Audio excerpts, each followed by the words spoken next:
This week we return to West Winfield. We enjoy driving around the village roads to look at the beautiful homes. The businesses of 100 years ago must have been profitable to justify their grandeur.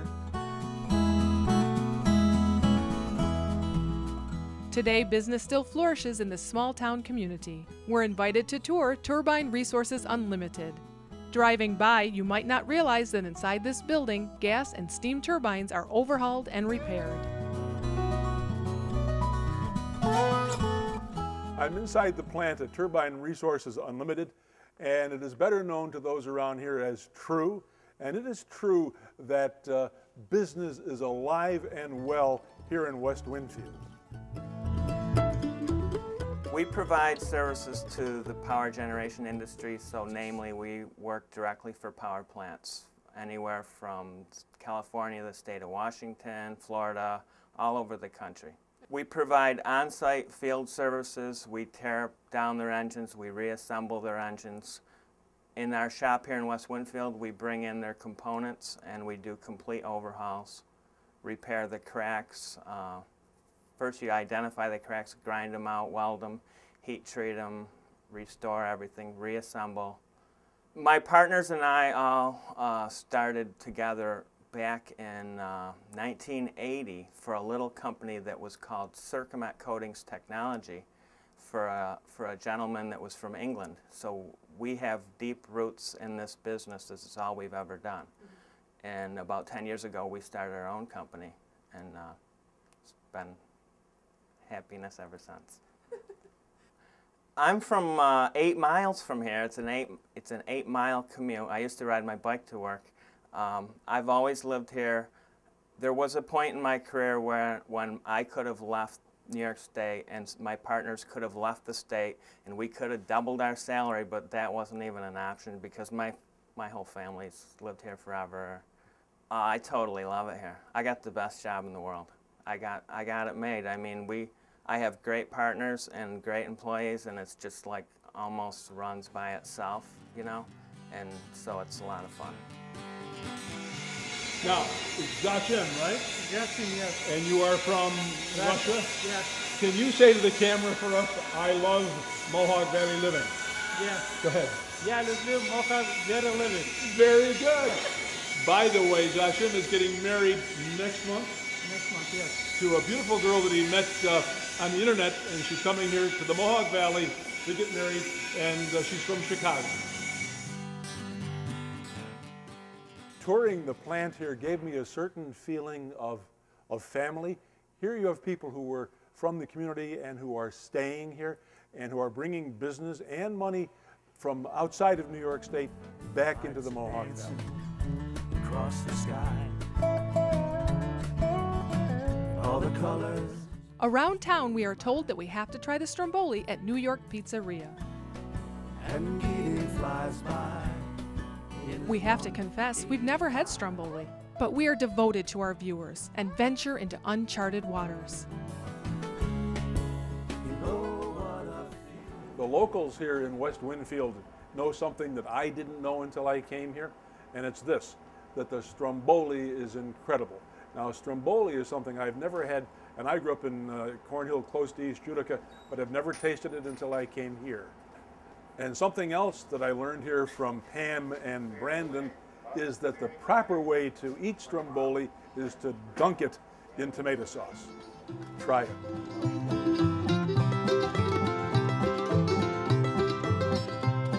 We've been to some small towns before, but it doesn't get much smaller than Miller's Mills. They may be small in population, but they are grand in tradition.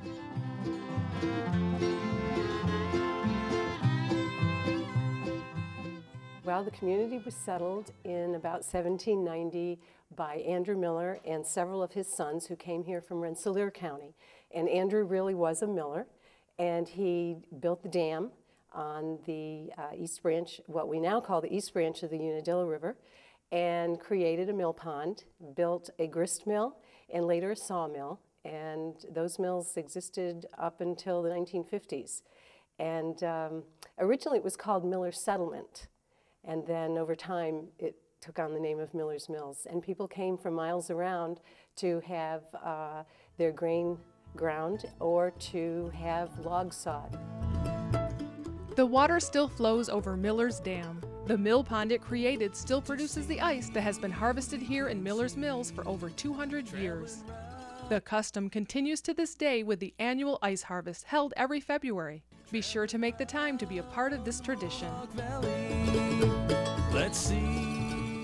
Nowadays, the ice on Little Lake Unadilla may be cut for social purposes, for the ice cream festival that'll be coming up this summer. But there was a time years ago when the ice served a very important purpose. It was hauled from there by horses down here to the ice house behind me, and it was in this ice house that milk could be preserved during the hot weather along with other perishables. Every attempt is made to preserve the authenticity of an old-fashioned ice harvest.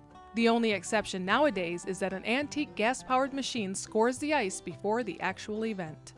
Well, my earliest memories of ice harvest were when we still used it commercially, just before we got electricity. And I can remember coming down here in a brand new 1941 Ford truck and backing under the elevator. It was parked over by that tree. The tree wasn't there then. And watching them load the ice from the pond onto the truck, and then taking the truck home and watching them unload. I think it must have been the last or second to last load that went in the ice house because there was very little room left in there. And there were still horses and sleighs lined up to pick up ice. Nobody did it for the fun of it then. That was hard work, and it was done all winter long. We quit doing ice when we got a milk cooler and electricity in the house. And when I became a young teenager, they were doing it for the church, because the church had ice cream socials to raise money in the summertime. And we had an ice cream social about every month. And my nephew Hank and I came down, we ate up the ice cream and spent our money making ice cream. But we also, on Friday night, we turned the cranks. They conned all of us kids into turning the cranks to freeze the ice cream. And so I remember that. And by the time I was old enough to be of some use, I remember the ice harvest in the early 50s. To keep a tradition alive, something we've been doing for a long time, and to show people, something that we think it's important that the people that are alive today see, what people that came before us did. Not that we're doing it exactly as they did, but we're coming as close as we know how. Yeah. And it's kind of hard to explain. It's something about who we are or what we are, and it's a feeling as much as it is. Sometimes it's really hard to put it into words, but it makes you feel like you're doing something worthwhile and just living history, I guess you would call it.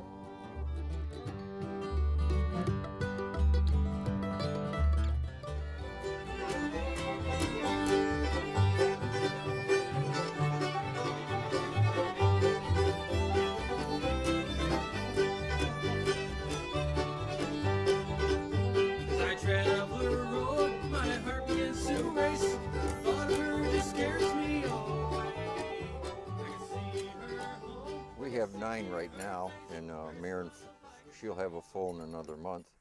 And they're Clydesdales, but they're what they call a roan. They're a light-colored Clyde, a lot of white on them. And we use them a lot for weddings and carriage rides, and we do show. Well, we enjoy the horses. We like to do a lot of work with them. We do a lot of logging, skidding firewood, maple syrup, and we like to show. So people don't get a chance to see workhorses anymore and what they really used to do. Yeah, I had a horse-drawn manure spreader for 20 years. I just graduated to a tractor. Now, what are the advantages of a horse over machinery? Why do you? It always starts, and you don't have to buy fuel, and it's just a nice, easy way of life. We go to the Miller's Mills ice harvest and draw ice. We back down on the ice a little ways, and they put a ramp up. We'll load kegs of ice, depending on the winter, how thick they are, but they could weigh 250, put maybe 14 kegs on, could weigh 300 apiece. And we draw it up to the ice house, they unload it, and we give people rides back. Well, it's different, and a lot of people like horses, and it's very unique. It's very nice. It's pleasurable. They get to take a longer ride and get to spend a little more time with each other. Sometimes we bring the bride and her father to the wedding and take the groom and the bride afterwards for a nice quiet ride, and they get away from everybody before the reception. Because I love to drive horses, and I like people to see them and see how they really act. I've got my granddaughter with us, and she's been showing since she was 6. And she's been driving for 5 years. And she just finally learned how to ride a bicycle. First comes first. Yeah.